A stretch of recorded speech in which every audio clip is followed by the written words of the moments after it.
Welcome everyone to our second annual Twin Cities Business Growth Conference. My name is Brent Morris and I'll be your host today. As you know, our conference is focused on growth, and despite the challenges the world has faced, we believe this discussion is more important than ever: growth. With that, I'd like to introduce you to Rhoda Olson. Rhoda Olson is the vice chair of the board at Great Clips. She served as the president and CEO from 1998 until January 1st of 2018, when she turned the reins over to Steve Hockett, who's the current CEO. Rhoda, you led the company from, what was it, 360 million when you took over in 1998 to $1.5 billion at the end of 2019. That's incredible growth. And thank you for being here, by the way. We're really grateful to have you. You know, if it's okay, I'd like to start by asking you a little bit about how you got started at Great Clips and what ultimately led to you running the business. Like most of us, it was a family member. My brother talked me into this. So in 1982, my brother joined Great Clips. Great Clips had started earlier that year. He joined Great Clips, and there were 3 owners, and they needed someone to help them with training. I had a training and HR background, so I asked if I would consult and help David Rubenzer, who was one of the founders. I started working with David. I loved the impact that I could make. It was a small business. I had been at Land O'Lakes. Land O'Lakes was a large company. I loved it, but this was just a little different environment. So I did consulting with them for about 5 years, and then Ray and David both twisted my arm, talked me into joining Great Clips full-time, and also at that point I made an investment in Great Clips and became an owner. So then I was fully invested, and I started full-time in 1987. And that's how I started my journey there. I had the opportunity to learn a little bit about it before I started. And I loved the small business aspect. I loved working with franchisees who were building their own businesses. Now, I heard a rumor that your effort in training led to significant growth and more consistent profit to stores. Absolutely. Great Clips had 3 owners. 3 owners who all had different ideas. So my first job was to identify the most important things that we needed to train and replicate. So I had to get them to agree, which was beyond what I was hired for, but I had to say, what are we going to replicate? Because they all manage markets differently, and so we had to develop a consistent system in order to develop the training. I also worked closely with the franchisees to identify the things that they needed. In fact, one of my very first meetings, I had, I think, 20 flip charts of things that the franchisees said they needed or wanted improved, and I worked off of that for the next year, year and a half. So the training, the resources, a tool, the operations manual. I had written an operations manual as a consultant, but formalizing all of that and improving it once I became full-time was a priority because it gave you the opportunity to replicate. Right. So that was the focus of the training. When you became president, and I think you told me that was in 1998. Correct. What were some of the first things you did to gain consensus with the leadership team and to further the business? You know, it was an interesting transition. I had been lucky to assume responsibility for several departments over time. So I was COO, so that transition to president wasn't real difficult, but really working with the leadership team, and more importantly than that, really listening and engaging with the franchisees more. As a franchise business, probably our biggest priority that we have to keep going back to is listening and collaborating and really working closely with the franchisees. We're a little bit unusual in that we don't have any corporate salons. So if we want to test something, we have to work side by side with the franchisee. Plus we want their credibility about what we're testing to be shared with the system. So that collaborating and relationship with the franchisee was critical in my transition. I think it hadn't been as strong before that, but we really needed to improve that relationship with the franchisees and make sure that we use their input moving forward. How many salons are there now? April 1st, we had 4,502 salons open. May 1st, we had 17 salons open. July 1st, we had 3,800 salons open. Today, we have 4,423 salons open. That leads to kind of why we asked you to be here. You've clearly gone through, or Great Clips has clearly gone through some significant challenges this year. I mean, your industry was directly affected by the pandemic. And when we were preparing for this, you talked specifically about the mindset of growth. And one of the things that you said was excuses are the barrier to growth. Now, having served as president and CEO through 9/11 and through the Great Recession and now this, why aren't those things good excuses? They're excuses only as long as it takes for you to understand the environment that you're working in, and then you have an obligation to move on. So the pandemic is an incredible excuse, but I've watched people use it for things that they shouldn't use it for. I've watched businesses use it to excuse behavior, use it to limit their hours, use it to make excuses for the things that have gone wrong instead of taking it as an opportunity. Once you know the environment that you're operating in, you have to set a new baseline and say, I'm going to grow from here. But you can't stop that notion that you can grow. No, we aren't going to be at 2019 levels probably till the end of 2021. But you're only going to get there by consistent, steady growth and a belief that you can grow. It's an incredible excuse. It's the most valid excuse that we've ever had, but it doesn't do us a bit of good looking forward. We have to say, where are we now and where are we going? And we've got to be able to establish that forward vision of growth. We just have to. Leaders have to share hope. They have to be brutally honest and share hope. And so, they just need to be honest about this really sucks, but we will get out of this. And this is how we will get out of it. So that's the role of a leader, is to help guide people in saying, yeah, we're down 30, 40, 50%. But we can get that back, and this is how we'll get it back.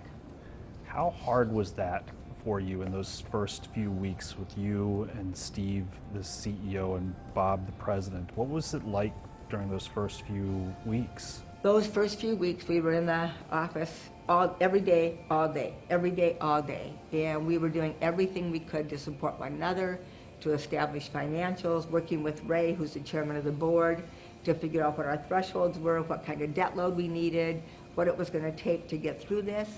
But dealing with all the people and trying to figure out what to say. And we laid off over 150 employees. And we've never done that in our organization. So that first few weeks was devastating and very emotionally draining.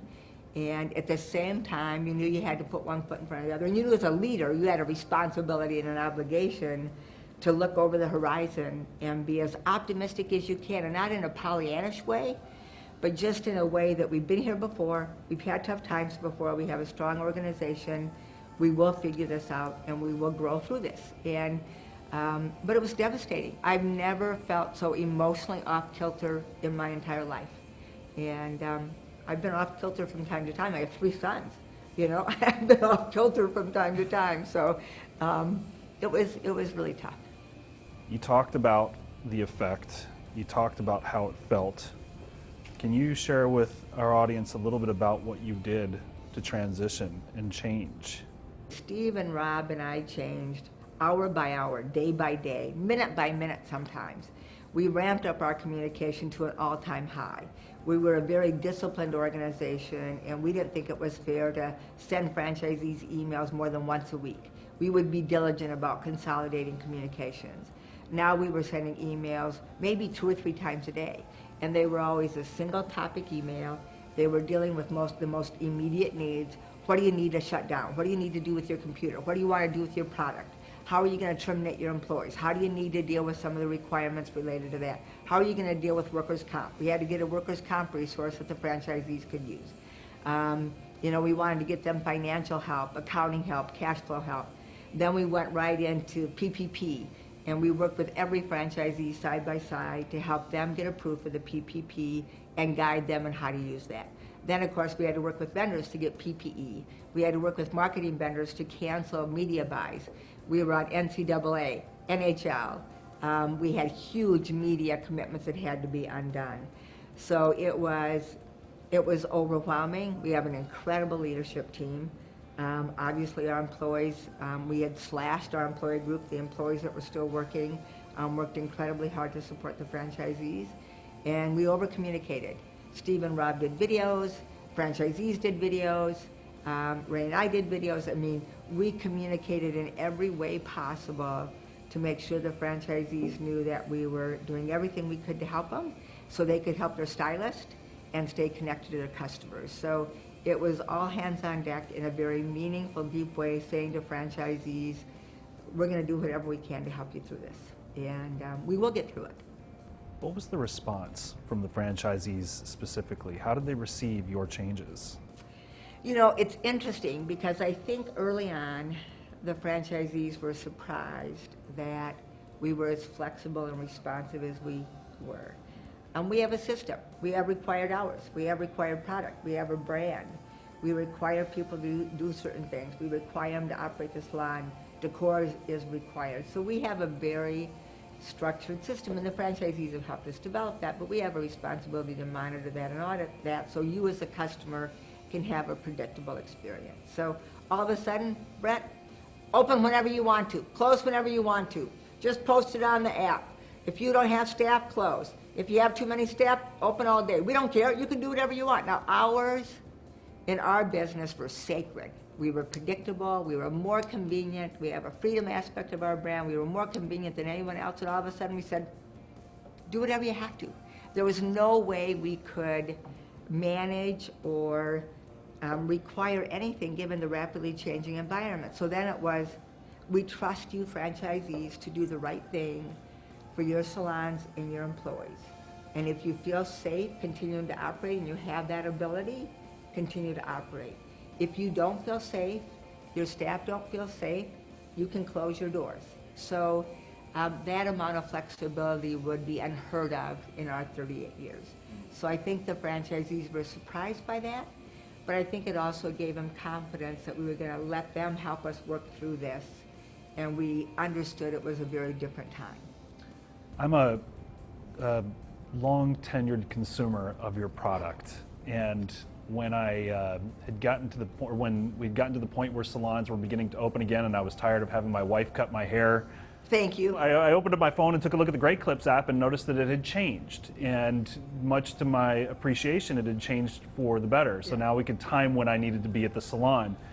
To what extent does technology play a role in the customer experience in going to Great Clips? You know, Brent, I think one of the things, first of all, thank you for being a customer. One of my boys cut their own hair, and he said, Mom, you need to tell people it's a lot easier to go into Great Clips than it is to try and cut your own hair, too. Agreed. So we know customers were doing whatever they needed to do. But we've always believed technology and data were a differentiator for us. So we had to work quickly to make changes in that app for a number of reasons. A lot of it was state requirements. So states were requiring appointments.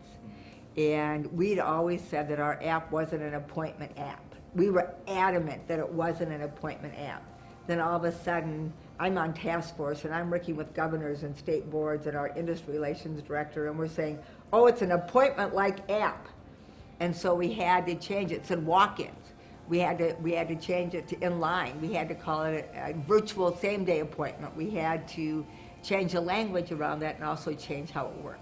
And that was everything from the communication tools that we could provide on that, improving the accuracy of the wait times, adding a Ready Next feature where you'd be notified when you were 15 minutes up, because the wait times were staggering. That first few weeks were crushing. Our salons were hiring hair traffic controllers to manage the crowds outside their salons. And the technology didn't work real well. It wasn't designed for hundreds of people hitting every second for one location. And so we did have to make changes. There were some problems. We have a great vendor, ICS, that does our software, a great BI and technology team. So they worked quickly, probably record time, to get that Ready Next feature launched, and that was perfect for the pandemic. It was already on the table, we just had to expedite it. So we believe technology is a great way to save customers time, connect with them, communicate with them. And I think this pandemic was a perfect example of the power of that. It's easy sitting here with you to feel your passion and how good of a leader you are. One of the things that we talked about in preparation for our call, or for this talk, was you shared a little bit about your personal mission. Do you mind describing your personal mission for me and maybe give an example of how that played out in the past 6 months? I would love to. And Brent, I really work hard at being a good leader every day. And I think people sometimes think you kind of learn and then you're done. And I think that I'm learning as much. I learned as much during the pandemic as I probably learned in my entire career. But my personal vision was actually the result of a health battle. So I had a pretty tough uterine cancer battle in 2004 and 5, also at the time when Great Clips was going into a dip and into the recession. So the timing wasn't all that great. And coming out of that, my brother would often ask me, are you sure you want to come back? Are you ever going to be well enough to come back? He was concerned. I mean, all of his personal investment, wealth, energy, his emotional well-being is tied to this company, and I'm incredibly sick. And so trying to struggle through that and determine how I come back and how I come back not maybe being really healthy at a time when the company needs to be turned around was a challenge. So I set some goals for the company, and I established a personal vision, because it was, why am I doing this? You know, Ray would say, you don't need to do this. So why am I doing it? So the first thing is, I did set goals of turning the company around, becoming a billion-dollar brand, and becoming CEO. And then I had a personal vision, and that personal vision was to be a role model for physical and mental health, and be a strong woman, and be conspicuous about that. But during the pandemic, Brent, I really focused more on taking care of myself, because we had a responsibility to take care of this organization, and I believe that unless you take care of your physical being, you can't be strong mentally and emotionally. The second part of my personal vision is to be an impactful, courageous, values-driven leader. This was a time when you had to be courageous, and we had to let go of everything and believe that we could get the genie back in the bottle. That's courageous. For me to say, shut your salons whenever you want, I mean, that takes a lot of courage, but I want control over that brand. And then values driven. I mean, we're an organization that have often been able to help franchisees in times of need, hurricanes, floods, all those kinds of things. We have a lot of programs and ways to help them. When everybody in the entire system is hurting, all you can do is call and say, I can't do anything other than listen. And let you know that we're here to support you. But it was hard not to be able to do much to help them other than just be there. But that was our values. We are kind. So those are the elements of my personal vision. And they really applied during the pandemic. What can this community do to promote and support advancement for people that don't have the same demographics as the majority? It's an interesting question. And sometimes it seems like a really hard one to answer, and other times it seems so simple to me. I think the first thing I would say is that people need to make a commitment. They need to make a conspicuous commitment, and they can't start and stop, Brett. I believe that in most cases, most businesses have had initiatives, have had a higher level of awareness, have done things, and they just go like this. Diversity, women, people of color, they all add value, and even being very aware and committed to the fact that the reason you're doing it is for the strength of your business and community, and to take advantage of the different ways that people think to build your business. But continuity is key to really broaden the scope of the input that you get and how you engage people of color and more women in your organization. You've spent an awful lot of time with us today, and I can't thank you enough for all that you've given today. Is there anything that you'd like to end with? Is there any advice that you have for the small and medium-sized business owners that are a part of this conference? Anything else that you'd leave us with? I really would say take advantage of the conference, take advantage of what you learn, stay humble. I mean, this pandemic has provided so much humility and gratitude to me. Keep that perspective, be humble about what you know, stay curious, and be grateful for the support system you have and the opportunity you have to be a part of a conference and a network that can provide so many different things for you. So pandemic or not, make sure you stay humble and grateful. Thank you so much, Rhoda. Really appreciate you being here. Thank you. It was fun. Thank you.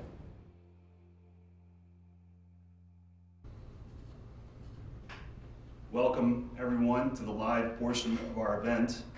We're grateful to Rhoda for her time, but like many of you, her schedule didn't allow for her to be with us today, though you might see her a little bit later in the chat if we're lucky. And we've got a few adjustments that we're making as we get started. Mary Nutting, who is a sponsor of this event with Core Talent, couldn't make it today, so we're trying to make do without her. We wish her well. And the other thing that I'd like to do as we get started is to thank our media partner, Bullseye Media. We've got a great team here supporting us. They've done a wonderful job so far, and we're grateful for their support. As we move into the panel discussion, I'd like to invite you all to ask questions. Katie Pierce from the Resultants will be moderating and will be butting in as you have questions, so we want to encourage that as much as possible. As you can see, we've done our best to social distance. Gary's here with me in studio. We've got Bruce, Chad, and others elsewhere. And today I've prepared questions for our panelists about developing a plan for 2021. We'll be talking about strategy, adoption, and execution. But before we get started, I think I'd like to ask each of our panelists to briefly introduce themselves. And Chad, if you're there, I'd like you to start. Thanks, Brent. So I'm Chad Haldeman. Good morning, everybody. Senior Business Advisor, Resultants for Business. So we help small and medium-sized businesses by advocating for the best interest of the business to help them thrive and sustain over time. Bruce, are you there? I'm here. Thanks, Brent. My name is Bruce Locke. I'm president of Success Computer Consulting. I've been with the company the last 7.5 years. We've been around for 27 years, and our mission is to provide IT services to small and medium-sized enterprises. And Gary. Hey, Gary Brown with Pivotal Advisors. We help small and mid-sized companies. We worked with about 300 companies to help them with sales and how to get sales growth going. Thank you. We just heard from Rhoda that they're already done with their budget and plan for 2021. And I want to make sure and say this before I forget. We actually talked to Rhoda for a little over almost an hour and a half. And we are offering that interview as gated content once this is done. So you'll have that if you care to watch it. I think she's a brilliant leader, and she was an awful lot of fun to talk to. As it relates to planning, you know,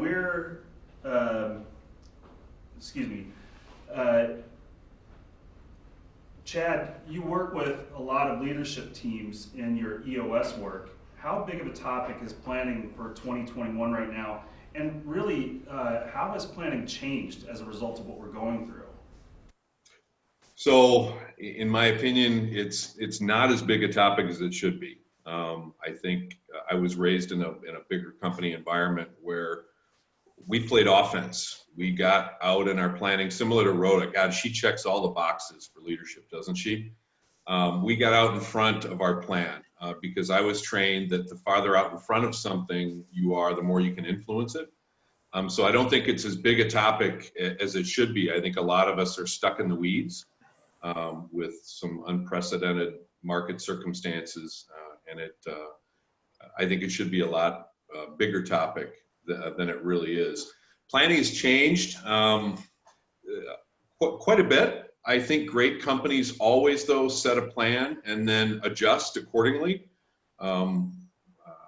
We advocate for our clients that they set a plan and that then they revisit that plan at least on a quarterly basis and make adjustments. In this pandemic, so I think planning has changed because I agree with what Rhoda said. The best in breed of my clients are the ones who sometimes are adjusting that plan on a minute-by-minute, day-by-day basis. So I think planning has changed out of necessity in the pandemic. It's really taught us and reinforced to be more flexible. You know, Gary, so many of us are trying to figure out how to set our target next year, and I'd argue that for a lot of businesses, this was one of the most challenging years on record for sales teams. Adjustments have been made as a result. How do you make those adjustments into a plan, or how do you factor that into going into next year? Yeah, and I see a lot of business owners right now where in the past, they have just said, well, we did this year, so we're going to add on 10 or 15%. You can't do that right now. Our whole environment is way different. And I like what Rhoda said in her interview, and you have to understand the current landscape. You know, understand the current landscape and move ahead. So I want as many data points as I can. I want to look, what is the industry doing? What's our economy doing? Are there any leading indicators? I want to look even down to the account level. Which accounts did we win? Which accounts did we lose? Which accounts do we still have a chance to grow? But I want to get as many data points as I can and involve the entire leadership team in evaluating what's going on. There's been a lot of bad in the economy, there's also a lot of opportunity. Some of our competitors are falling down. Some of the decision makers have changed, which opens up the door. I can promise you that all of the priorities of the people that we're calling on have changed, and that's an opportunity to go in and really understand what they have going on, because that's an opportunity to sell them more. So as we look at putting together a goal, I need as much information from as many people as I can and really look at it down to the detail level of the accounts and what's possible. And then we got to make some bets. We got to make some bets and say, you know what, this industry looks like it's going up. We're going to focus on there. I think we can get this much growth. This one's going down. We got to account for that. But weigh out your pluses and minuses as a team, and as a team you come up with what your new goal is. A lot more detail into planning this year than it's ever been, just because the whole landscape has changed. Yeah, thanks for sharing that, Gary. Bruce, I want to move to you now. You're the president of a 90-person company.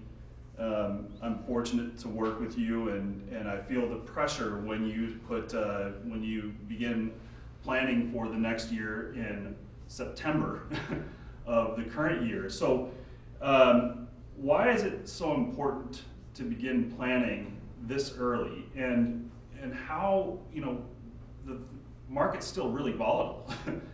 If we solidify on our plan, which we're close to doing, what opportunity do we have to make changes, or how do we need to be aware of what we're putting in plan now for 2021? How do we make adjustments?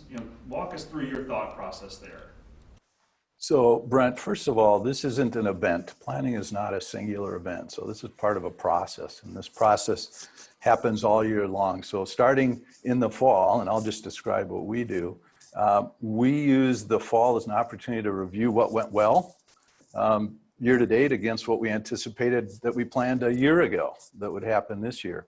And it gives us an opportunity to kind of, turbocharge our last 3 to 4 months going into the end of the year. And of course, that leads right into 2021.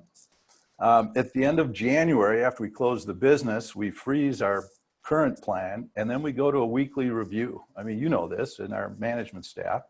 We have a working plan. We take that plan and we tweak it every week. Some weeks we just say, no need to change, but the levers change, the opportunities change, the environment changes. So, but I also want to remind people it's a plan. It's kind of a massive KPI, right? We're not doomed to execute it. What do I mean by that? So, last year we did our plan. We just came off of 6 years of record growth, record profitability, and then 2020 happened, right? COVID happened, March happened.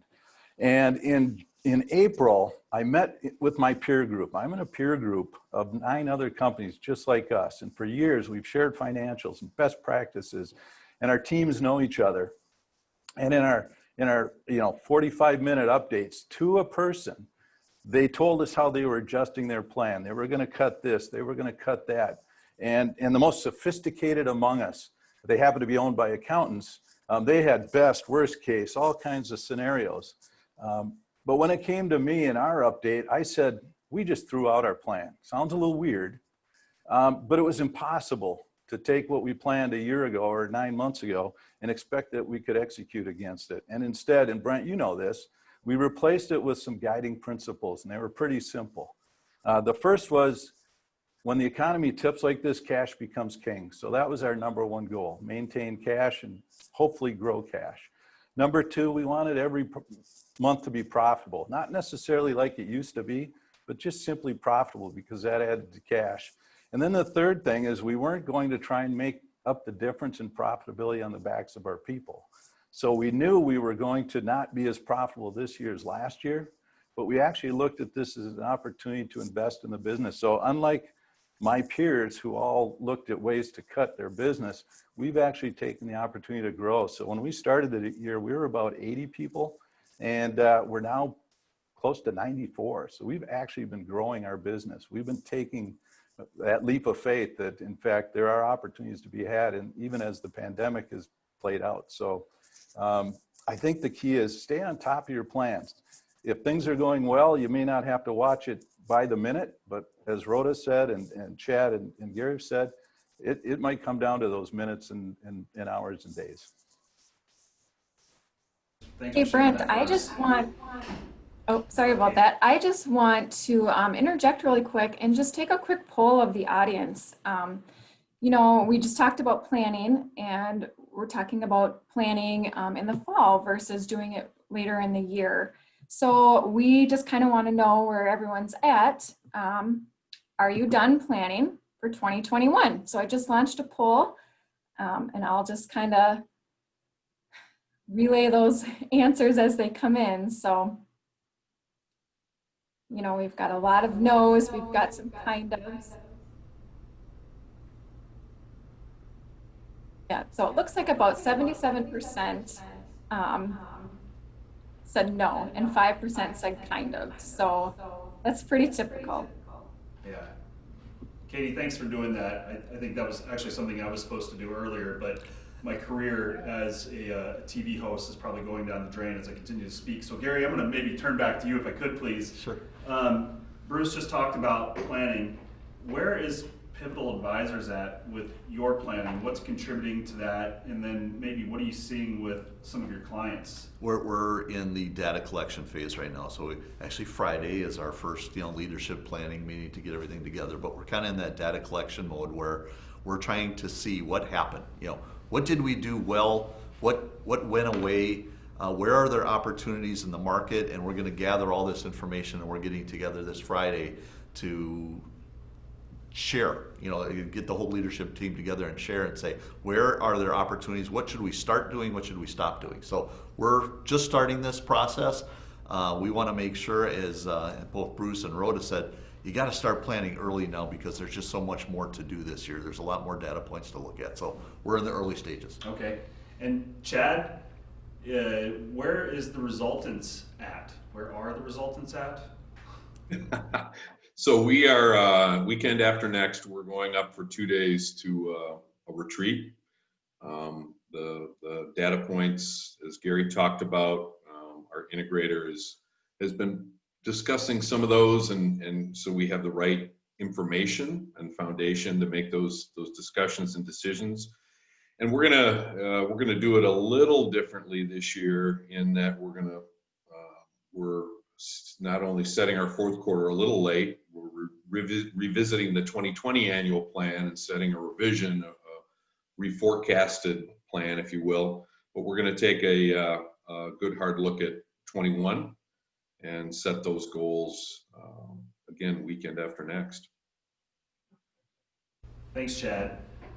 So once we've got our plan in place, now we need to make sure that we've got ownership and adoption throughout our organization. And we heard Rhoda talk about weekly planning and updates. And since we're not through with the current situation, what do we need to do to give our organizations the confidence that what we're asking of them is possible given all that's going on? And Chad, maybe I'll start back with you, if you wouldn't mind sharing your thoughts. Oh, to me, this is a huge one, Brent. The fish thrives or rots from the head down is a saying that I heard early on in business. And I came from an industry that had a lot of consolidation. So I was a part of a lot of M&A, merger and acquisition activity. And I saw alignment or lack thereof of the leadership team spell success or failure in the adoption, in the buy-in, et cetera, of plans. One instance, a cautionary tale that stands out, we made an acquisition and we folded in this organization, and we had a rogue entity where 90% of the organization was aligned and executing a plan, and there was a little fiefdom that was allowed to exist in this other part of the organization. It hurt our performance. So when it comes to around the effective execution of a plan, adoption starts or ends at leadership team alignment. So team health, to give everybody a voice in that process, to make sure that people are, make sure you have the right people on your leadership team that have the willingness and ability to think and act strategically, ideal world. 2, can think in terms of the greater good. What's in the greater good, just not what's in my functional department's best interest, but what's in the greater good of the organization. And then 3, align around that greater good, trust each other, and have the ability to really disagree professionally and respectfully. But I say fight like brothers and sisters. And then, Brent, if you and I are on a team and we disagree and your idea is chosen, I can dust myself off, I can commit, and I can get behind that plan 100%. So huge. It's alignment that begins at the leadership team level. Critical. I think I've had an experience just like that recently where I had to dust myself off a little bit. Bruce, I wonder if you've got anything to add there about adoption and ownership. You know, I'd like to echo what Chad said. There's an element of this that is, you know, at the execution level and the tactical level, right? We meet, we strategize, we set our plans, and then we look to Brent, you as VP of Sales and Marketing, and your peers to kind of cascade that down into the organization. But there's a strategic element of it as well. And, you know, it's really a relentless conversation from the top. It's not just, you know, we need to do these things to make sure our plan is executed. It literally is a relentless conversation about who we are, why we exist, who we serve, and that doesn't change. And if I have that conversation with every one of our employees, almost within a week of them moving, you know, coming on board to every time I interact with them, just have that relentless conversation, who we are, why we do what we do, who we do it for. Eventually that alignment between tactical and execution starts coming right in line with the strategy. So as an owner or a leader, don't forget that element of it. It's not boring. It might be boring to you to keep saying the same thing over and over again, but remember, if you have 20 people, they may be only hearing it once a quarter or once every 6 months. So to them, it's fairly unique. So keep that relentless conversation at the strategic level. It makes it easier to align the tactics and the execution level. Sharing that, Bruce. Gary, you know, I've been fortunate to work with Pivotal Advisors and you specifically for the better part of 9 years now, and it's almost like it doesn't matter how many times I hear it from you, I always hear something new. What's your take on this?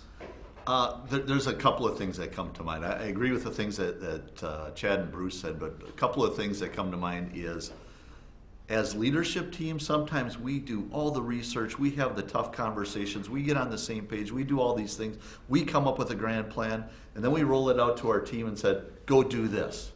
And they're like, where did that come from? You know, we have no idea what the rationale or the research was. We have to communicate not just what, but why. You know, that goes a little bit with what Bruce said, but why are we going this direction? What gives us that information? I want to share the research that we had. I want to share the conversations that we had. We looked at these different things. We went this way because of this. That's why we're doing this. That's why we think the goal is achievable. Second, I want the individual person to plan, in sales anyway, down to the individual level on how they're going to hit their goal. You give them, you know, based on everything we just shared with you, we think that there's 10% growth that we can get over last year. And here's why.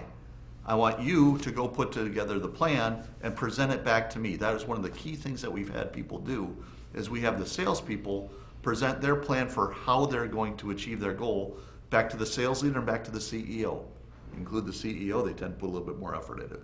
But when they present it back, then it's a logical discussion about, I'm going to get this much from my current clients, I'm going to get this much from new clients. To get that many new clients, I need these many opportunities. Here's where I'm going to go for those opportunities. But if they have a plan and they see how they're going to achieve that plan, they have a lot more buy-in into actually achieving it. Yep, we've done that. Absolutely. I mean, as a former hunter, you know, I remember what it was like every year at the turn of the year, or near the turn of the year, to get my new quota numbers, and I always wonder, who came up with this? Yeah, right. If they had only been working with you. So, you know, Bruce, I want to go back to you. You know, you've got a long career in turnaround work, and the current business climate certainly has some businesses on edge. Can you think of a client that you've worked with in the past that was able to do this well with the ownership and execution piece, specifically in kind of like the I'm suffering or things are challenging phase? Sure, and this may be a little too unique, but I had a client that was a manufacturer of manufacturing equipment for other manufacturers. And now, stay with me, their clients were 3M and Tesla and Medtronic. So if Medtronic came up with a new thing, well, the equipment didn't exist to make the thing. So my client made the equipment to make the new thing. And they were growing, but I wouldn't say they were distressed, but they weren't as profitable as they should have been. So we taught them how to leverage what's called theory of constraints to become not only to grow the top line, but to grow the bottom line. And after working with them for some months, the leadership team, because they make machines, they created a simulation using Legos. The chief engineer designed 6 Lego machines, and they took half the company at a time, took them off site, and they made them work in cross-functional teams to build these Lego machines. And then they would simulate change orders and pricing adjustments and lack of parts being available. And then they would teach some of the concepts, and then they would do the simulation again in the afternoon. And to a team, they had broken up into 6 different cross-functional teams and simulated the business as it was and simulated as it would be. And on average, they saved 40% of the work content in producing the same amount of output. So within one day, they got complete buy-in from their entire company, just one offsite, by simulating what is against what it could be. And while that's fairly unique, there's no reason we can't, maybe playing off of what Rhoda said, there's no reason we can't identify what good is, whether it's at the call center or it's at the project level. If we can identify what good looks like, we can teach that, we can support it, and we can make sure that we execute that well time and time again on behalf of our clients. Thanks, Bruce. Hey, Chad, I want to go to you real quick. As a practitioner of EOS, you work with a lot of businesses at the facilitation level of going through that. Can you maybe talk a little bit about the ownership and execution piece as it relates to EOS and some of your clients? Sure, Brent, absolutely. So maybe a success and then maybe a little challenge as well. So when I think about the companies that are doing really well in that execution piece, a couple stand out.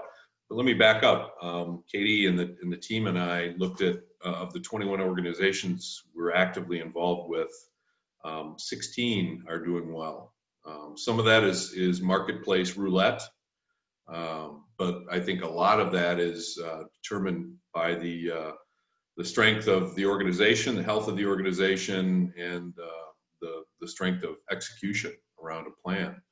And with those teams that I saw, one stands out. One was in a marketplace that literally their market dropped off a cliff in April. They lost 70% of their volumes. Huge plummet. April, May, June were dark months. The team never panicked. The team, like the 16 of our 21 active clients that are performing well, really looked to their core values. Didn't abandon those core values. Didn't drop down into the weeds, but let what the company believes in, and like Bruce said, what the company stands for. Who do we serve? Let that be guiding principles. Didn't mean you shy away from making tough business decisions, but they stayed in thought and in vision from their platform of those values. And this organization made smart, tough decisions in the near term. So they balanced making challenging, tough decisions like reductions in force that had to be made for the greater good of the organization. So if you have to make reductions in force of 5, 6, 20 people, that saves the jobs of 50 or 100 people and saves the livelihood and productivity and profitability of the company. Sometimes those decisions have to be made, but they made them based on performance. They made them based on who were the highest performing, best fits in terms of their output for the organization. They did not sacrifice long-term investment, including people. Bruce, I love your story. You took advantage of conditions and people and continued to grow success. And this company did the same thing. They invested in a huge business transformation project. They made smart, targeted capital investments. In the midst of this downturn, they were making bets on the long game. And lo and behold, this same team, although they're running white hot right now, and I think there's a lot of tired folks in the organization, They have rallied around and they are on track to hit their original profit goals, and they're hiring again. They have come out of this doing quite well. Maybe a less successful situation would be an organization that really kept their head down, got stuck in the weeds, and really came through it okay. But the road was a lot rougher than it really needed to be because they made more reactionary decisions. They made some decisions, kind of alluding back to what Bruce said, that were just purely financial in nature, not thinking bigger picture, not thinking values. And they created some of their own roadblocks and their own bumps in the road. So I look to that first client as a best in breed and a great success story. So. Yeah, I'm really glad you shared that, Chad. Really, I'm going to get good at this. Brent, I do have a question from the audience. Fire away. Okay, and I'm sorry that I'm a little echoey here. So I'm going to try to say this as clearly as I can. So this audience, or this participant is just wondering, does it really make sense to invest? And how do you know how much to invest when things are so uncertain? That's for Gary? whomever. Why don't you start, Gary? Thanks for the question, Katie, and from whomever that came from in the audience, but I'd love to hear your answer. I'd love to hear the other panelists as well. You don't know. You have to make your best guess, your best bets based on the information that's available to you. But then I also want to set up some leading indicators to know whether my bet is working or not. How much to invest? Would need to know a heck of a lot more about your situation. But it's got to be based on some data, some research that you've done. As a leader, you have to sometimes go out there and take a leap of faith and make an educated bet on what you're going to do. Would love to know a lot more about your situation, but based on the best information you have, and set up your leading indicators to know whether it's actually working or not, or whether you have to adjust. Bruce, what do you think? So I'll go to my, I did turnaround work for almost a decade, and when I got involved with a highly distressed company, and it was time to invest, because by the time I got there, they had cut their way almost to no return. So in a situation like the pandemic, I look at bottlenecks and constraints. So what is slowing down your ability to deliver value to your clients? And I would invest in freeing up those bottlenecks, freeing up those constraints.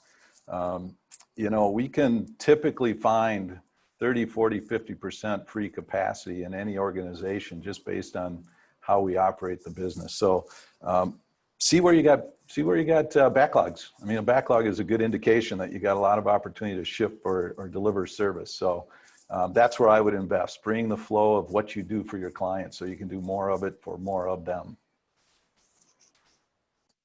Yeah, I would chime in on that a little bit too.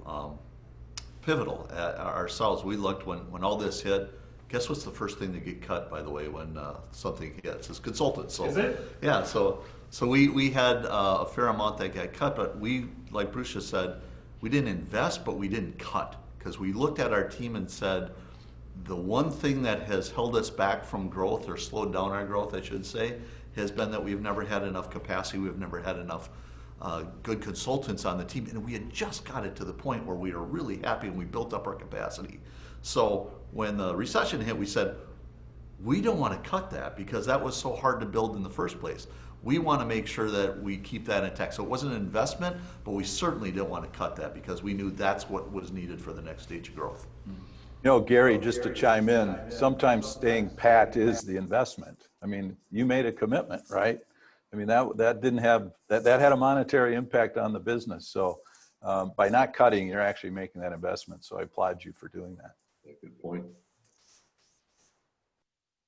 Have anything to add to that, or if you wanted to answer the question too?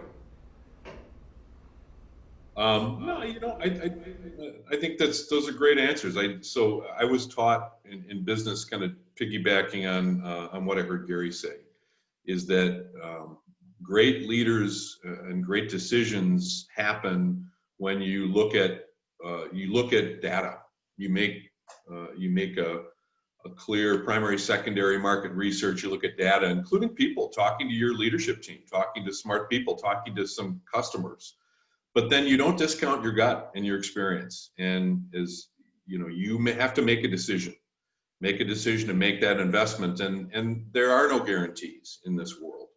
And great leaders are the ones that operate out of what I fear is faith, not fear. And some of that comes from a really disciplined practice of observing leading indicators and data, seeking feedback, and then making a decision.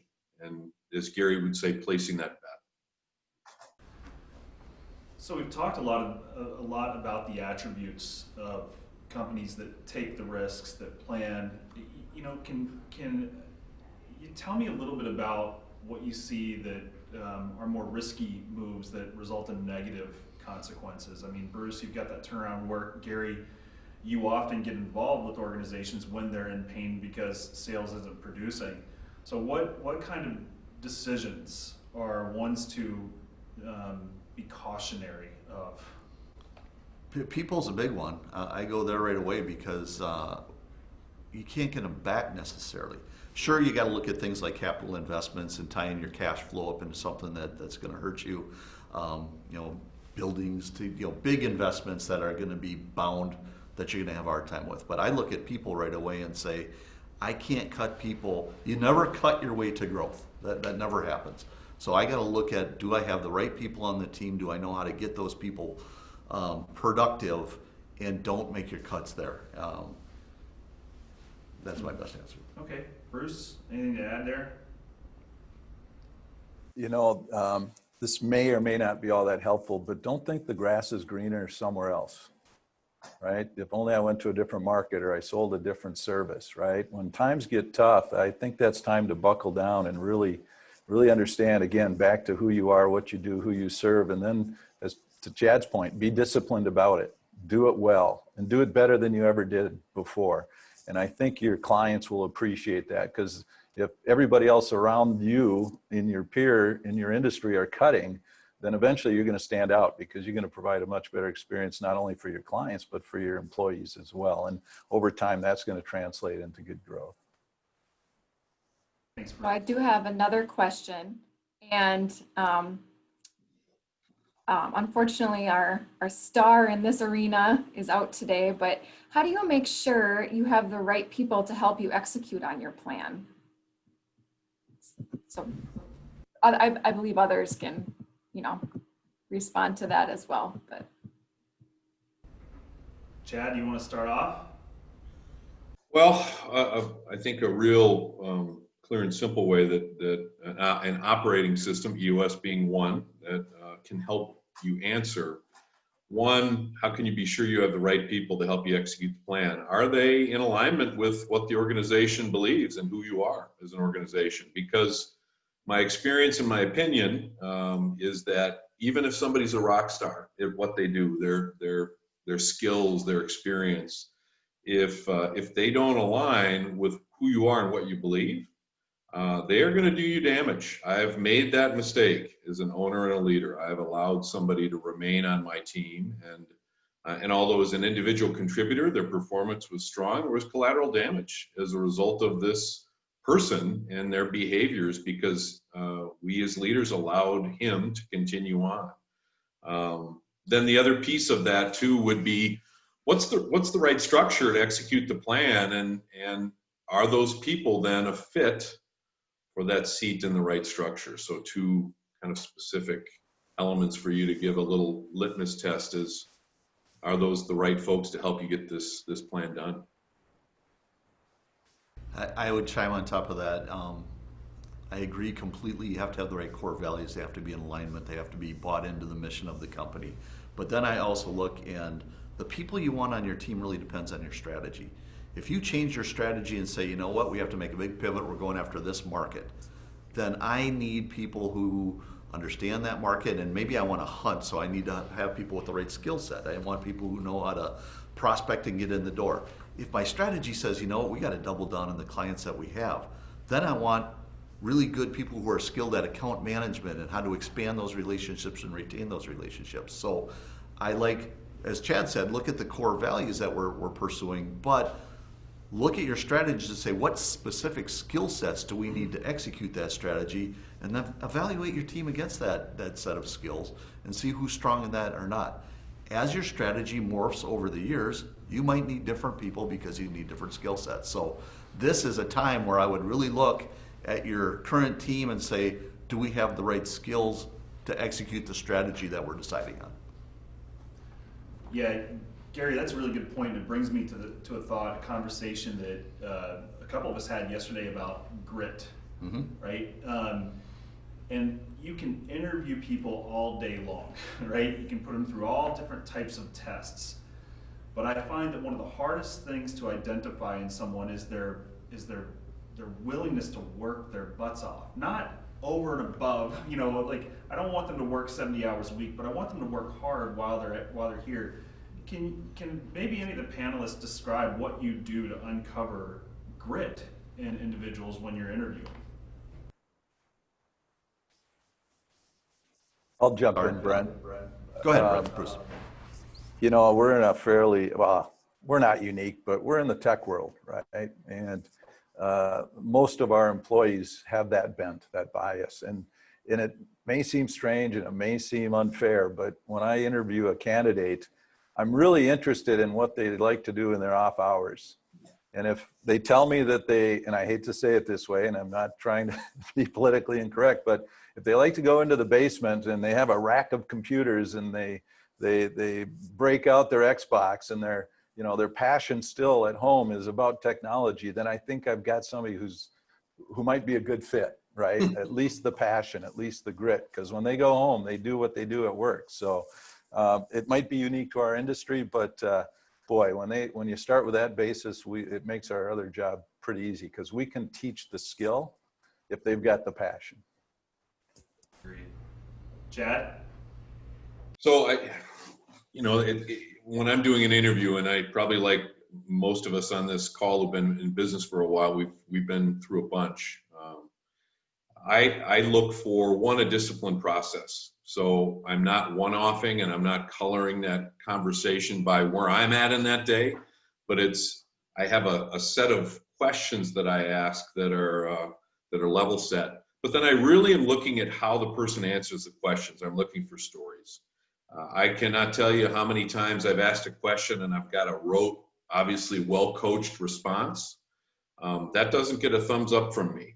What I'm looking for, back to the grit, what I'm looking for is along the lines of what Bruce touched on. I'm looking for a real connection or a passion. They say if we're living in our unique abilities, that really are those things that we love and we're great at. So I'm looking for something in a story when somebody answers a question that I can see passion has been triggered. And there's animation. 30% of communication is what we say, but that's 70%. And to me, the most important part is how do we say that? Is it a real story? Is there engagement? Is there energy in how they answer that question? So that's a kind of a litmus test for me to seeing if this is a right person. I would add on to that. So we interview a lot of salespeople, and salespeople are probably the best interviewers in the world. And sometimes the best sale they ever make is getting the job, and then they don't take it after that. But I like to get examples. And if you're an interviewer, I like being prepared with questions that get at a particular skill or a particular quality. And then you dig. And I never want to ask them questions, what would you do? Because salespeople in particular are really good at coming up with what you want to hear. Give me an example of a time in the past when you had to. And set up your questions so you're getting at a particular skill. And then I tell people I coach for interviewing, be like a child and just keep asking why. Why'd you do that? How come that worked? What happened then? And you're just asking and asking and asking, because most people, when they answer interview questions, can get that first level, maybe even the second level, the really good ones, third level. But if you keep asking, you're going to get at the real them. You're going to get whether they really have those qualities or not. So prepare ahead of time, know what you're asking for, and then just keep digging and digging and digging. And you'd be surprised. People who are faking it are pretty superficial, and if you're starting down a lie, it really becomes hard to hold that together, and you're going to find out in a hurry. Yeah, I think I've been on the receiving end of some of the questions before, and certainly can identify with that the curiosity that you have. Yep. So thanks for sharing that. So let's move back into the planning phase, the third piece that we wanted to talk about, and that was kind of connecting the dots for success and really about execution. So we've got our plan, our people are on board, and now we're ready to go. And Chad, you and I have known each other both personally and professionally for almost 20 years, and something that's stuck with me for as long as we've known each other, and I can't remember if I heard this from you in a professional or personal setting, but you talked about the kind of generically, the importance of chopping wood and carrying water. What that meant to me was you got to do the work. Can you maybe describe what that means to you and how you see that play out in your work? Yeah, absolutely, Brent. I'm grateful to a lot of the mentors that I've had in my career, and still have mentors in my life. And those people, those sayings that I latch onto, which remind me around execution of those really critical fundamentals. And the chop wood, carry water, to me, in my personal and professional life, really speaks to doing the little things the right way, to not cutting the corners, to having the right strong fundamental setup. Again, we're talking about planning, so having the dots connected to what I do every day, up to the week, the month, the year. Me as an individual connecting to my department, connecting to the overall organization, but it's doing those little things. It's having those actions broken down into those really bite-sized pieces of a greater strategy that I can execute today in the here and now. Not putting it off to tomorrow, but having clarity around what are those specific things I have to do today and doing those each and every day, bringing that accountability. I love being accountable. Sometimes I bristle when people hold me accountable, but I appreciate that. That accountability really, to me, helps keep me with my eye on the ball. So to me, that's chopping wood and carrying water. Everything's broken down, execution in the day that feeds up into the greater organizational good. Yeah, thanks, Chad. And Gary, what do your best clients do when it comes to execution, or what do you recommend? I mean, I know what you recommend, but Yeah. love to have you share that. So here's the biggest fall down that I see is we roll out this big strategy. We all put our best minds together. We may have even had them put together their plan and whatnot, and then we don't follow up on it. We don't inspect what we expect. And too many times, what constant question we ask you a lot in the past is, are you doing your one-on-ones with your people? And are you sitting down and seeing if they're actually executing? And that gets blown off a lot when people get busy. One-on-ones are the first thing that goes out. But then even when we have the one-on-ones, a lot of the time the one-on-one is, hey, what's going on with this deal? Okay, you want to call them back? Is this deal going to come in? Oh, let me know what's going on. And it's a pipeline review, and we're just talking about deals and strategizing. That is not executing your strategy. If we have a good one-on-one, I call it simple performance management, but if we're doing a good one-on-one, it was, what was your plan last week that should align with our strategy that we've set up? What were the big things you need to get done? Did you get them done? Yes, you did. Yes, you did. Awesome job. We didn't get to that one. How come? What got in the way? And rather than talking about deals, we're talking about actual execution of things. And we go through and we talk about barriers, and then we say, what is your plan for this week? And the more of a crisis we're in, and I would say some companies are in a lot of crisis with the pandemic, the more consistent and frequent those check-ins should be about, are we executing what we should? When we don't have those things, we tend to stray from each other, and then we would get back together and go, well, we were supposed to be executing this thing. Oh yeah, I got busy with these other things. That is a big fall down. So I would say, keep your one-on-ones between, obviously you got a sales bias, but between the sales leader and the salespeople, but also hugely important, there should be a weekly touch base between the sales leader and the CEO or president or owner or whatever it is, because you got to make sure that you're staying in alignment. Now more than ever, just because things are so fluid. And then based on what you're seeing, what you're hearing, you can make adjustments. But if we don't have those things, we just don't know if people are executing or not. And That Bruce, gets a 2 thumbs up from me. Well said, Gary. thanks, Chad. Brent, I do have an audience question that it's a really good follow-up to that. So like Rhoda mentioned, COVID has required us leaders to work longer, harder, faster. Any suggestions on where to prioritize our time to be most effective? Where are areas that make the most sense to deprioritize? So maybe just maybe a priority and a depriority from each panelist might be helpful here. Bruce, do you want to start off? Thanks for putting me on the spot. You know, when COVID hit, we weren't sure how it would manifest itself.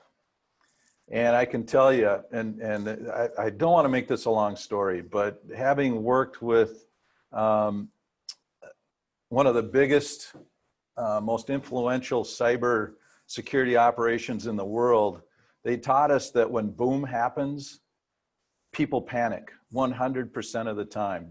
They don't care if it's the FBI or Secret Service or Navy SEALs. When boom happens, bad things happen, the initial response is panic, and it's neurological.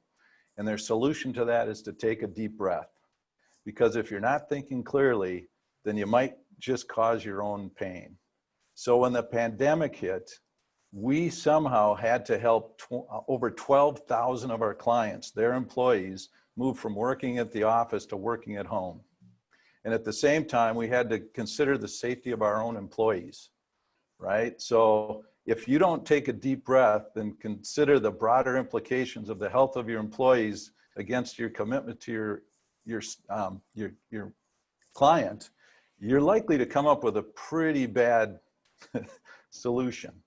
So I don't have a specific example, but when these things happen, and they can come out of the blue, just remember to breathe. Take a deep breath, get your wits about you, and you've got the experience. You've been through, like Rhoda, she's been through 9/11, she's been through the recession, she's now been through the pandemic.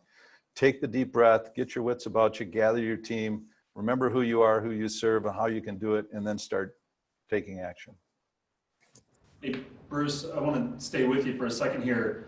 The audience, or the question, part of the question that was asked was about de-emphasization. So what do you de-emphasize in the midst of this kind of a situation? Is there any specific area that you pay less attention to so that you can put more focus elsewhere? Yeah, and I'll echo what Rhoda said. I would de-emphasize a lot of the controls you put in place, thinking you actually have control. Trust your people. The people who are at the point of delivery are the ones who know best how to do it. So trust them, listen to them, give them more rein. Maybe not free rein, but listen more than talk. Loosen the controls, trust that they'll do the right thing. But be there to give them some guiding principles to help them make those decisions that might be split second, right? I mean, here's a good example. We have a client in the middle of the pandemic. We also had riots tied to George Floyd's death. And one of our clients was in the riot zone, and they had a backup appliance on site that needed to be removed immediately, right? Now, how do you deal with that? You got the pandemic, you got the riots, you got buildings on fire, and we want to serve our clients. So just think about that for a second, and how you might, as a leader, command somebody to do that. What we did is we simply asked for volunteers, and we had many people step up, and they went in and they saved the device, they saved all the backup data. So don't think you have control when you really don't. Trust your people. I think that's one of the things I've loved hearing most from you throughout the years is we've got 90 smart people, why wouldn't we listen to them? Gary, de-emphasize or?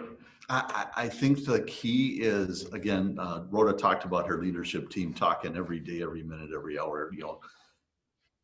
Leadership team should get together and decide what are the most important things for the business right now. When this first hit and business started going down, it was cash. So what do we need to do to cash? That was priority number one. Was it safety of the organization? Was it sales? Was it we have a problem in operations or customer service or whatnot? The leadership teams needs to understand what are the priorities for the business and communicate it. And I like getting it out as guidelines to the rest of the organization. If you're in a situation, here's what we got to think. First cash, second safety, third this. And now that helps me as an executioner in the field know what to prioritize or de-emphasize. Set the overall guidelines as a leadership team and make sure everybody knows how to act accordingly. And Chad, how about you? Anything further to add there to the question? Yeah, the only thing I would add, another filter you can apply is, as a leader, what's going to get you a multiple in return, just using a kind of a cold sounding financial analogy. Getting results to other people. I remember as a young manager when I was being trained, moving from individual contributor into a leadership role. I was part of the change management was just the conversation around a one-time return as an individual contributor versus moving into a manager where there's a multiple in value for the company. So if you're a leader of a small business, sometimes you have individual contributor roles, hopefully less and less all the time as your business grows. But sometimes, again, if a business is small enough, we don't have people to delegate things to. We can't hire outside resources, but be disciplined in looking at where's the greater return for the organization. Where is the opportunity to connect with people where you can get a multiple in return, getting results to other people versus the individual contributor kind of activities. So we're coming close to the end of our time here. We want to leave some open time for question and answer, but I think I want to go to each one of the panelists again and maybe offer some final thoughts as it relates to planning for next year. And Gary, maybe I'll start with you, if that's okay. What last things would you like to share with our conference?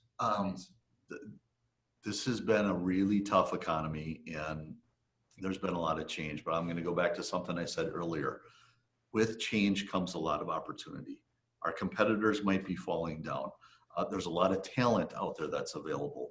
All of our prospects and our clients' priorities have changed. This is a great opportunity to not just call them and check in.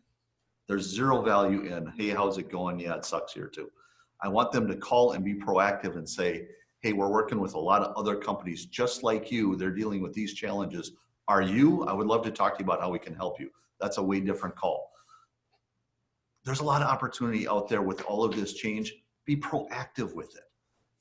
Go back to the planning part, get as much information as you can and make your best guess. And then I like setting up, I got my yearly plan, but then I like setting it up into quarterly and monthly goals and seeing how we're doing against those so we can be nimble and adjust if we need to. Turbulent times, a lot of dynamics going on. Shorter goals are better to try to gauge the market, see what's going on, see if we can achieve that and see if it's working. I think, Katie, you've got a few questions maybe. I don't know if you want to interject with one now. So I've got one. What are good examples of companies planning for the long term while still staying flexible to respond to so many short-term unknowns? So what are some companies that you gentlemen have worked with who are making their long-term plans, but knowing that it could change tomorrow? And how are they putting that into their plans? I'm going to pose this question to you first, because I know that part of the practice of EOS is to have, I think, a 3 and a 5 year plan. So maybe can you address that from your standpoint? Sure. So again, the question is just how can you discern what are those, continuing to make those smart long-term investments in the organization while still remaining flexible. I don't think the two are mutually exclusive. I think smart business people, again, being disciplined, having a data-driven approach, what are those long-term needs that are going to allow you to continue to thrive and differentiate yourself in the marketplace? So an example would be an organization that their data platform was less than ideal. Let's talk about let's say, and they made a decision to continue to upgrade and improve that because they knew that there'd be benefit both in the near term, but absolutely critical for the long term to make that investment. So again, just one example, and I'll let the other panelists chime in. So what's that? Those smart investments that are really critical for keeping that long-term planning in the organization, but also this one, it's about maintaining and improving near-term performance and profitability. Bruce, I wonder if you've got anything you'd like to share as it relates to that question. Sure, I agree with what Chad said, and I'll reframe it a little bit. As leaders, we have to be really good at two things. We have to be good at who we are and what we do, for whom we do it. And there's a certain set of disciplines and business methods that we employ to be really good at who we are. But we also have to get really good at who we're going to be. That's that longer term view. Who are we going to be? And I would tie that to being relevant to our clients. Where are our clients going? What services will be relevant to them that I can then be confident in investing in? So that would kind of lean into what Gary says, you know, get your data, understand your clients, have those conversations. So being good at those are complementary, but they're also different skills, right? Change is hard. So if I'm going to become something different, as Gary alluded to, I may not have all the right skills or all the right people. So while they're complementary, they can oftentimes require different investments and different people, but be good at both, plan them both, and stick with them both, because being good at who you are 5 years from now may make you irrelevant. And while change might be hard, irrelevance is even worse. So we've had a few different clients who are in the apparel industry, and in the apparel industry, selling through retail and whatnot, that just disappeared. So a lot of them switched to masks, and I'm sure you know companies that are just like that. Before just making a switch like that, so the long-term goal was we need to hit X amount of revenue, and we built it into our plans how we're going to do that. When we decided to make the switch to making masks, we set up how much of this are we going to need? How do we know if it's working before the revenue actually hits? So what are my leading indicators to know, are we getting enough discussions? Are we getting enough new qualified opportunities? Are we converting at the right rate? Are they big enough? But I want to set up my model ahead of time to know what success looks like. And then I need to measure those leading things to know whether it's working or not. If it's not, don't keep going down that road. Let's switch gears. But you know, that was a great example of, I got to pivot, I got to do something different, but I also need some prediction of whether it's working or not so I can adjust. So that would be one example. Katie, if you've got any other questions. Oh, I just wanted to add to that. One other thing that we've been doing with our clients is contingency planning. You know, and so some of our clients have made plans for 30 days, 60 days, 90 days, depending on different things indicators that may come in. You know, what if somebody gets sick? How do we keep the rest of our employees out on the floor healthy? Different things like that. So I know that has been helpful for a number of our clients, is just, you have to plan everything out and just know that even if you plan everything out, it could all still go crazy, but you have to do the best that we can do with what we have. So I do have another question. How do you balance the needs of your employees, you know, remote working, their mental health, with the needs of the company? Or how have you seen your clients doing this? Chad. Yeah, I'll take that one. So to me, a great leader hears and solicits and listens to feedback very actively, very proactively, to hear my voice. How am I doing? What am I feeling? What are my ideas? What are my thoughts? So I think one, as a leader, again, in my role, being an advocate for the company, what does the company want? The company wants highly engaged people who care about the company, where we're going, what we do, how we serve, like Bruce said, how we serve our customers. So the company, I as a leader, I want to hear their thoughts. I want to hear their needs. I want to give them an outlet for their fears. But then we take this input and we use discernment. We think that through. We process that. And again, we think in terms of the greater good, and people should be a driver for that, because to me, they're the engine. They're the heart and soul of the organization. We have to balance that. We have to balance those things. So give people a voice, solicit that feedback, solicit that input.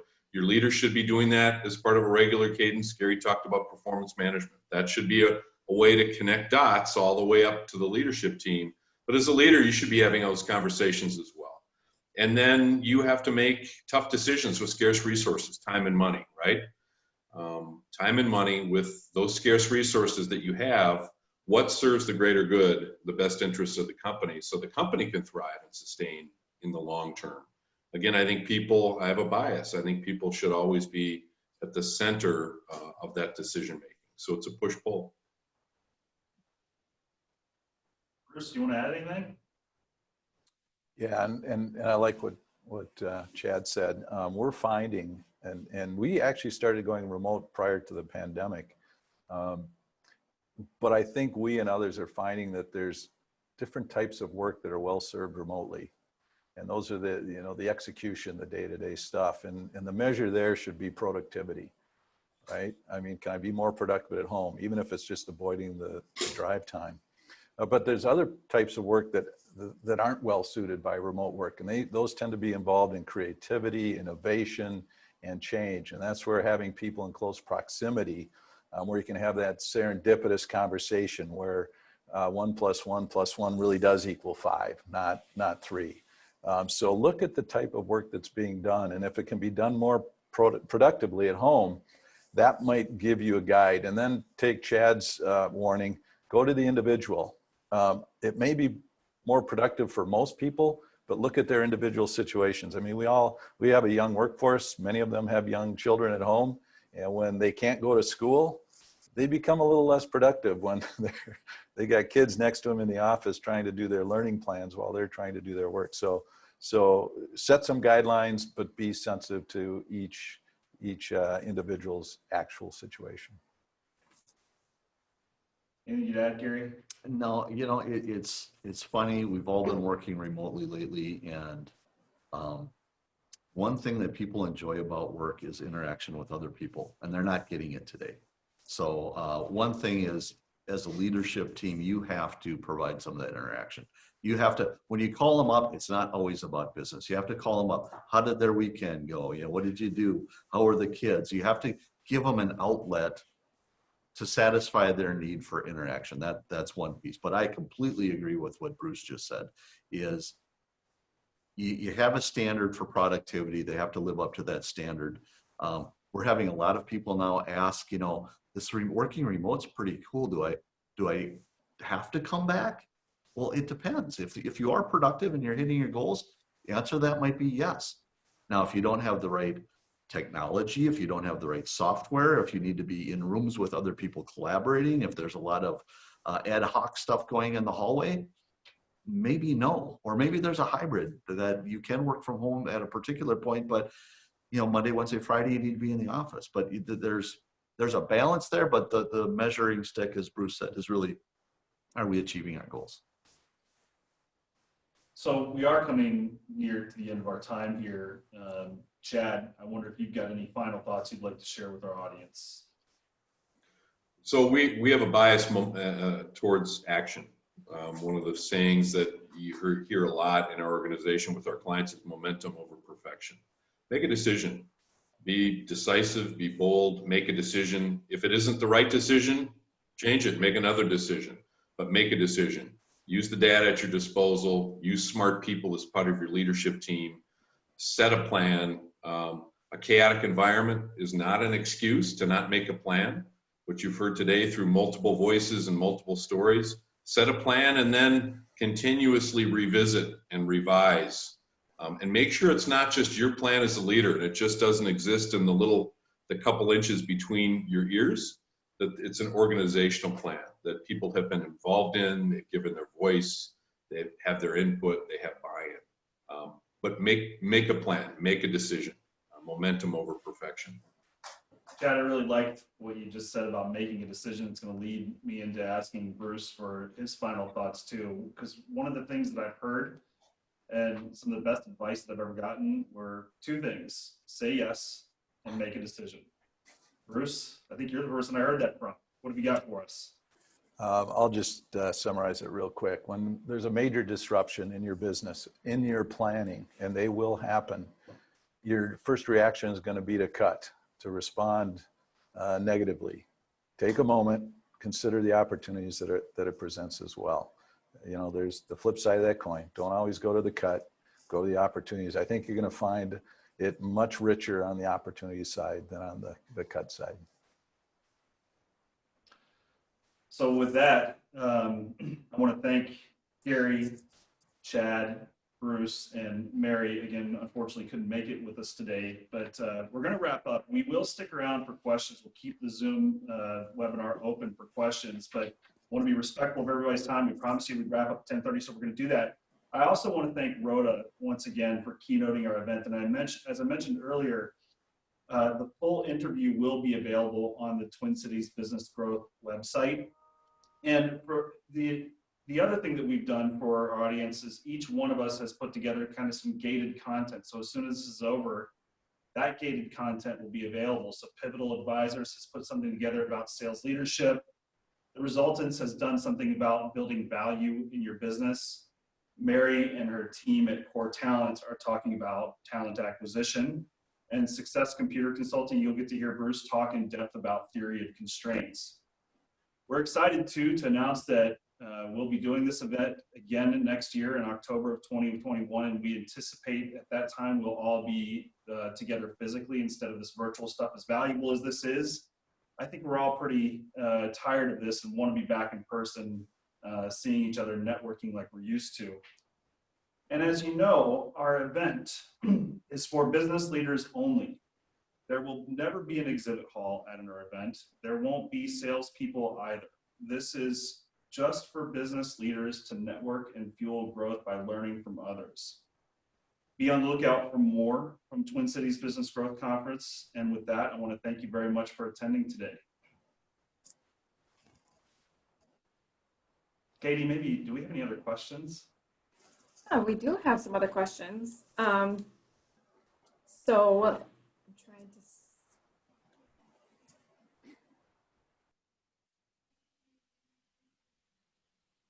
So here's one of them that came in, and this one was answered a little bit, but what do you do when people are not executing on the strategy? So I know we talked about being sensitive to people's situations, and of course we need to do that, but what if you're assessing the situation and they're still not keeping up with what they need to be doing?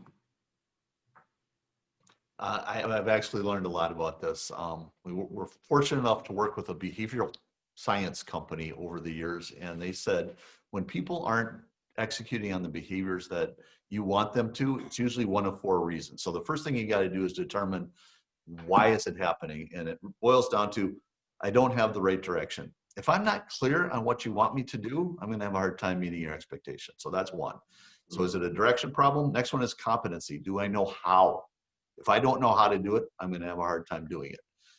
So it might involve training or coaching and mentoring. Third one is opportunity. And opportunity is really around, do I have the right resources, the tools? Do I have enough time to do that? If you said, I want you to go to make 5 new opportunities today, and by the way, I'm going to have you in meetings all day, you don't have the opportunity to do that. Or do I have even realistic goals? And the last one is motivation. Do I want to? Is there any consequences, positive or negative, to doing it or not? So when somebody's not executing, I go to that immediately and go, was I clear? Do they know how to do it? Do they have the time and tools to do it? Is there a reward or a consequence for not doing it? And number one, determine what that is, and that's going to guide your next actions on how to address it, because depending on what it is, you're going to take a different approach. Katie, what else do you have?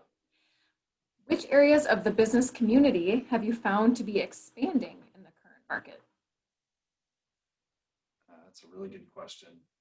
Chad, you mentioned you've got 16 clients of yours that are doing well. Can you maybe address that first? So, I'm gonna make kind of a blanket non-market defined answer. I would say those organizations that have made investments in people and strategy and structure are the ones who are doing quite well. But I think that the question probably was more directed at where I'm seeing growth in specific markets. Certainly food products, significant growth, kind of a no-brainer with what's going on in the home baking and cooking that we're hearing about in the pandemic.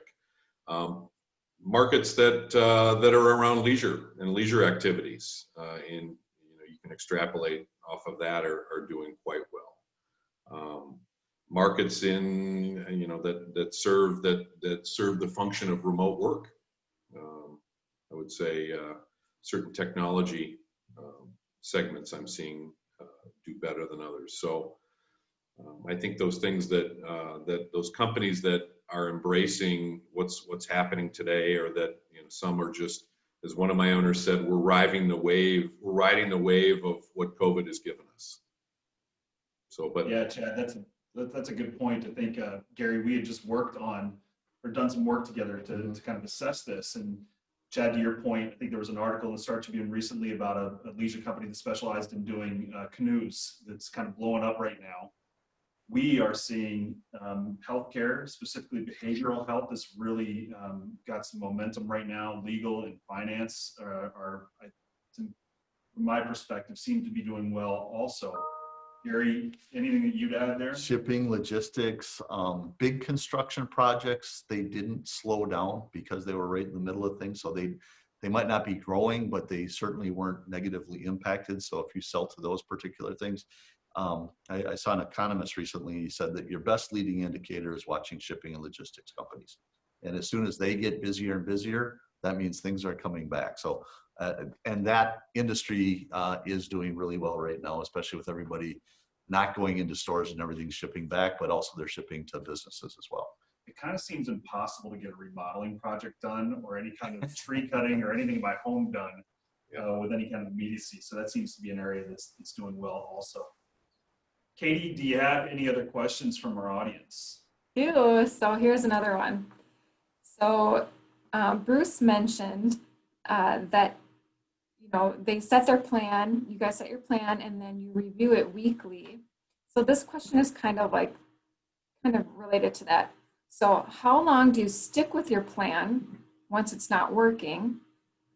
And if you switch too quickly from plan to plan, how do you keep your people engaged with the plan? Well, since I've been here, we've only had to switch from the plan once, and I think I described that earlier, and that was when COVID hit. So when we review it weekly, we were looking at as a set of indicators, right, as Gary and Chad would indicate. So we don't make major changes on a weekly basis. We're just looking to see if there's anything we can do to facilitate our people in the achievement of the plan. But when COVID hit, you literally don't have a plan anymore. The economy tanked. We serve small business. We didn't know how they were going to be impacted. So for us to go forward and then try to continue to execute against that plan, especially as it related to the bottom line, just seemed unreasonable. So instead of trying to rebuild a plan and make assumptions that we had no clue about because we had never experienced a global pandemic, it was easier just to go to those guiding principles, what we call the commander's intent. Cash, some profit, and don't put it on the backs of our people. And it turned out that those were good guiding principles. And we're now back, 7 months into the pandemic. While we still don't know how it's going to play out, and the year seems to get crazier and crazier for a lot of reasons, we really don't know what 2021 is going to be, but we're going to still make the same assumptions we would normally make. And then we'll adjust week by week, quarter by quarter. So long answer, no reason to abandon unless your ability to make assumptions go out the window. And with the pandemic, that was clearly the case. I completely agree with that. And I think it's huge to have your success metrics set up ahead of time. And it's not revenue. A lot of times there's a delay between when the activity starts, you start executing your plan, and when the revenue actually hits. So I want to set up, how do we know if we're on the right track? Are we having enough conversations? Are we having enough opportunities? Is the pipeline filling? If those things are happening, don't abandon your plan. But too often I see, a CEO or business owner goes, well, there's no money here yet. You're right. It's a 5-month sales cycle or a 9-month sales cycle. The pipeline is building. It seems to be working. Before you even start to execute your strategy, set up your leading indicators with goals to know whether you're on the right track or not. So along those lines, just to add a little bit to that, we've spent a lot of time, and I hate to talk about success as the model, but we've tried to build a resilient company, one that can handle disruption. Now, usually it's you might lose a big client or you might lose a big opportunity, but recessions happen. The pandemic hit. You know, as a small business, you might get a cyber breach. That's a highly disruptive event. And it's our job as leaders to build a resilient company and find the models to execute that allow us to accommodate those disruptions, big or small, and to take those shocks so that we can get past them and on to the other side.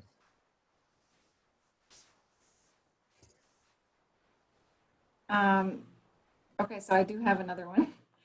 And Mary, Mary has joined in on chat a little bit, so perhaps she can answer this one if after others chime in.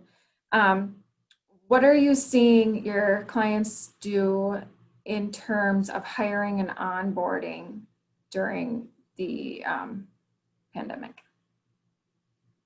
So I'll jump in on that, and I think the best in breed examples that I see, Katie, and whoever asked the question, they really haven't shifted the level of that activity. If anything, they've ramped that up.